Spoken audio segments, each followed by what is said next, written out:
What's up, Broncos country? How we doing? I don't know what to tell you guys. Everyone who's here, glad you're here watching. My name's Kev Dan. Welcome to the Orange Weekly Halftime Hash. I'm kind of just speechless right now. I don't know how this could get worse. We're down only 10-0, but with the Von Miller injury, that looked pretty significant. Possible MCL issue there, and so we'll just have to wait and see what happens there. But we're heading into halftime. Broncos are down 10-0. We'll receive the ball to start the second half, and we got Ryan up in here, Brandon, Heather, how you doing? Yep, poor Miller for sure. Hopefully it's not as bad as it looked, but we will see. Daniel, Robert, how you doing? Reno, Red Cloud himself, glad to see you here. Brian, Facebook user, how you doing? Yeah, Red Cloud, I'm hoping that's not the case. I'm hoping it's I don't even want to think about it right now. If it is an MCL, obviously that's him out for the season, more than likely. But we'll see. Lots of frustration for sure. Jared, man, glad you're here, dude. I'm gonna let you talk for a little bit so I can drink. We, as a whole, it's what, 10-0? 10-0. So the only thing that we have going for us is that we got Shelby Harris's mitts to block a field goal. And you know what? And I'll say this, look, our rookies are looking pretty good. And I think that's the only really bright light that I'm seeing coming out of this game. Yeah, poor performance overall as a team. Von Miller going out, that's rough. I don't know what's going on there. You know, I'm interested to see. He's probably out for the game for sure. But, Hey, look, when Cooper did come in, he sheds 2 blocks to go and almost got a sack, kind of went a little high, but playing pretty well. This game is embarrassing. There's nothing that we're doing that can get it going. And the other thing that's frustrating me right now is Teddy Bridgewater isn't even looking downfield unless it's like an immediate throw downfield. You know, he's under throwing things. We all know about the whole injury issue. He's under throwing things. He's not stepping into the ball.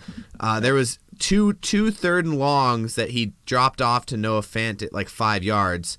Yep. And the second one I was watching, I saw it was like 2nd and 9, and I was like, okay, here's my focus. I'm going to focus on nothing but what Teddy Bridgewater does. And he looked at Noah Fant he didn't even look to deliver the ball downfield. And I don't know if that's just something with him that's going on. We had 2 routes, at least 2 to 3 routes going deeper than 10 yards, but going back to his old school check down Teddy thought process. He just only wanted to look at that. Yeah, and check down Teddy. There it is. I'd be interested to see what happens in the second half. You could tell that Teddy's shook.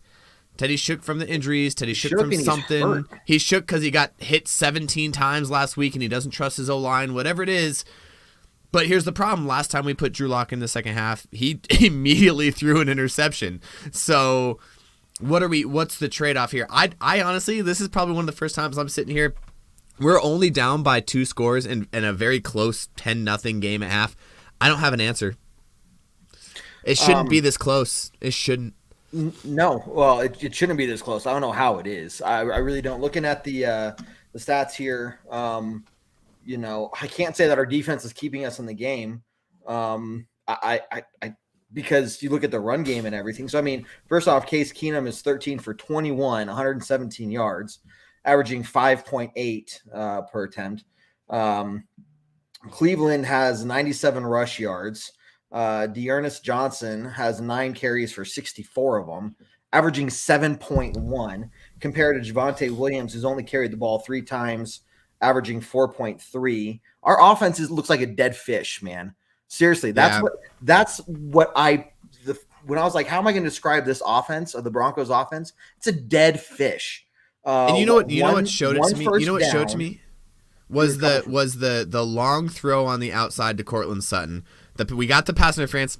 I don't agree with the pass interference, offensive pass interference call. But just the laziness of the ball was short. Obviously, the ball was short. And he kind of, like, the other guy wanted to go up and make the play.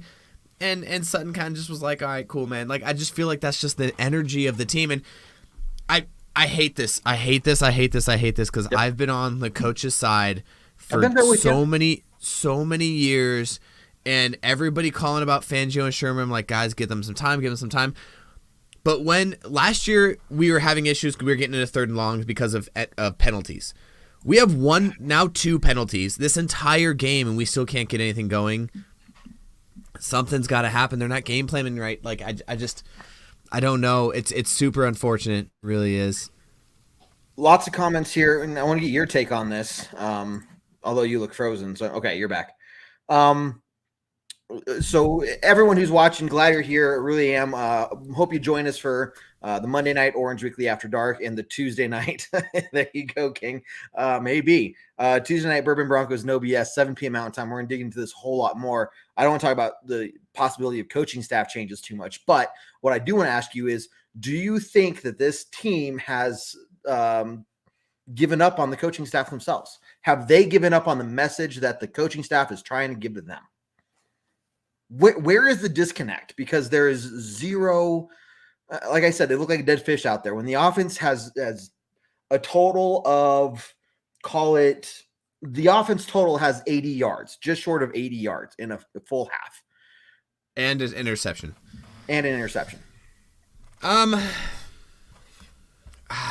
It's a leadership issue. Anytime you lack fire, there's leadership issues, right? Now, where does that leadership issue lie? I'll say I haven't seen a team this unmotivated to play in the last 2 games since Vance Joseph, and I was a huge fan of getting rid of Vance Joseph. I was super happy that we moved on from him. I don't know. It's a leadership issue, and how high of a leadership issue it falls. I do think at the coaching staff, a lot of people are going to blame the front office not having an owner, yada, yada, yada. That's all political, right? That's all like the NFL politics, the front office politics. But your head coach, some of your coaching staff's got to get some fire under you. Get some excited. Like, I want to see us come out. If we can come out, get this ball, and drive down and score in the first, even if it's a field goal, screw it. Like, if it's a field goal, we go down and score. Then I want to see the team excited. I want to see the team on the sideline get excited. If we don't, there's nothing we could do until the very last minute. We have the talent. We know we have the talent. Our defense is beat up with injuries. Now with Von Miller being out, I don't even want to see what our defense is going to look like here next week if Von Miller is out for an extended period of time. Yeah. But our secondary, which was supposed to be like the vaunted secondary of the NFL, is just not playing that way. Other than Pat Surtain, I got to give it to Pat Surtain. He's playing very, very well. His coverage is very good. The only people that are playing with fire are the rookies. Like the only people like Javonte Williams, Pat Surtain. You saw Jonathan Cooper come out there and almost get a sack. These are the guys that are playing with fire. Like, come on, some of these veteran guys. Kareem Jackson, there was a couple times that, I love Kareem Jackson. I love Justin Simmons. I love Kareem Jackson. I love all of our guys.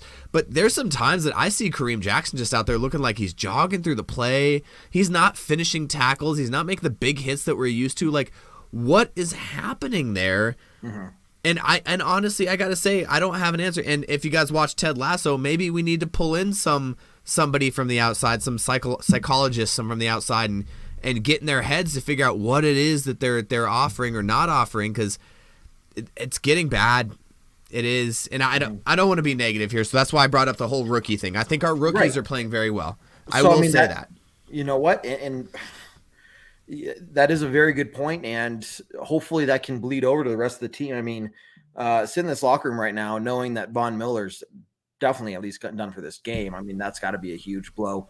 But you're right; these rookies definitely are looking positive and amped up, and heck, I mean, you're looking at leadership on the team. It's sad that you're looking towards the rookies, but at least you have someone that's out there trying to get people amped up, trying to make plays and whatnot. Let's see. We were joking about it earlier. I want to get your take on this. So, maybe Pat Shurmur does listen to our podcast, because we've seen a number of screens in the first half. None of them really worked, but the first one worked, and then it was just predictable. The second one, yeah. But after that, if you're the offense, what do you go out there and try to do different from the first half, other than just? Daniel, we joked about this in our team chat. This is a joke. It was like, what are the odds on somebody getting fired mid game? So what do we need to do? What was the question, Kev? What do we need do on defense? I won't even say what do we need to do different on defense or offense. What do we need to do on offense to get something going? We need to push the ball. So obviously we have the run game going. We need to establish the run. Our offensive line's getting pushed back, and this is the same thing that I saw last year or last game against the Raiders, is no matter what side of the ball we're playing, we're getting pushed 2 yards. So if we're on offense, for some reason, our running backs are getting touched 2 yards in the backfield. And on defense, for some reason, we're not even touching the running back until he's at least 2 to 3 yards upfield. And I don't know what that is. There's some strength issues. I don't know if we're reading it wrong, if the play call, I don't know where that is. If they're not getting off the ball fast enough, whatever the case is, our offensive line is not run blocking well enough. I do think we need to get the ball to Javonte Williams because he's the only fire that we have on this team right now. And just like we had with Phillip Lindsay, I think last year, there was a game with Phillip Lindsay that he got a big run and it kind of revitalized the team. Having something like that from Javonte Williams might revitalize this offense to go back out there. So running the ball. But the other thing I think is we can't be afraid to push the ball. He's either, his 2 options right now are deep ball or 2-yard outlet, and we can't have that. We have to have that intermediate, right? And that's exactly what Cleveland's doing to us right now. They're taking advantage of the intermediate, and we're not. We need to be able to get the 10-yard strikes, the 10-yard hooks, to curls, unders, outs. Even some of the corners, like I think we need to take some advantage of that. We need to stop using Noah Fant as an outlet and start using him as a receiver. That's another thing I think that I'll end on that. But agreed. That's basically what I see that's not happening that needs to happen. No, that's fair. Let's see, Fidel, I'm just going to bring this up really quickly. I'm against bringing Tua in because then you're wasting draft picks. You're probably trading draft picks for Tua, and what we've seen from him in Miami just isn't much better than what we already have. So that I think is a no-go. This is a big worry of mine. Yep. That we're gonna keep it close enough to like 2 scores. It's like, go down there and almost score, and it's like, yep. Oh my gosh, we could win this game, and then we're gonna lose. Yep, Andrew, I'm on the same page. Is this season a wash if we take an L tonight, Kev?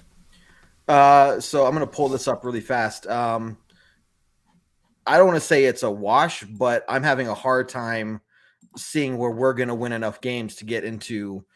Even be forget about playoffs, just have a winning record of 9-8. Playing the Chiefs twice, the Raiders again, the Chargers twice, the Bengals. I don't like the matchup against the Eagles so much anymore. Washington is a maybe, but the way we're playing against the Browns team, I don't like it. Maybe we get 2 or 3 more wins, especially with as beat up as we are. So kind of. Like, I'm going to go out there and root for them every week and hope that something, any given Sunday, like, hey, maybe we make something happen. But I just don't see it, man. Yeah, and I think the front office is going to be the ultimate call on that. And John Elway and George Payton are going to take a look at this and be like, if they fire – I don't think Fangio's done after this game, but if they fire Shermer after this game – I think they still think that it's repairable, but if they fire Fangio, they're like, "Yep, it's a wash," and we got to figure out something different. There's a couple comments in here, guys. You guys are killing it. I really appreciate the comments. Are we coming back from the game here in a minute? Looks like it. Yep, we're coming back to kickoff right now. So a lot to talk about. Lots to talk about next week. I think Shermer could beat on Madden. 3-4 is a bad defense run. We need to switch to a 4-3, especially with the fact that our defensive linebackers, all of our linebackers are injured. Jesse, 100%. Hey guys, we got a lot of questions to get through. Really appreciate it. Let's join us on Tuesday nights. Bourbon Broncos No BS. We'll be back next Tuesday night. I know this is a short week, so you got a lot of Broncos content to wait for. I think we're gonna have a post game here through this weekend, so you have something to listen to this weekend. Really appreciate it. Broncos are back on, down by 10, capable of coming back and winning this game if we come back and win this game. With a possible Drew Lock stepping in. He's got his glove on, helmet on. Define possible. I'm like, you're watching it.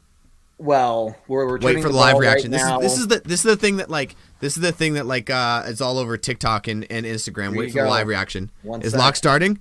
We'll find out. Give me 1 second. Chris thinks so. Nope. Okay, Teddy is stepping out there. Oh, But right. Watt Teddy's had going his out. glove on and was throwing the ball like he was ready to step out there. So Woo, that was close. Oh, my heart. My heart can't take any more of this Broncos they football. zoomed in on him. I like, can't do uh-oh. this, man. Anyway, I can't do this anymore. Hey, look. Hey, Second thank half. you guys so much for joining us. We're back for the second half. Love every single one of you. Thanks for the comments. And Kev, we'll talk soon. Hey, go Broncos, As man. always, go Broncos. Let's finish Take the second care. half strong. Yup.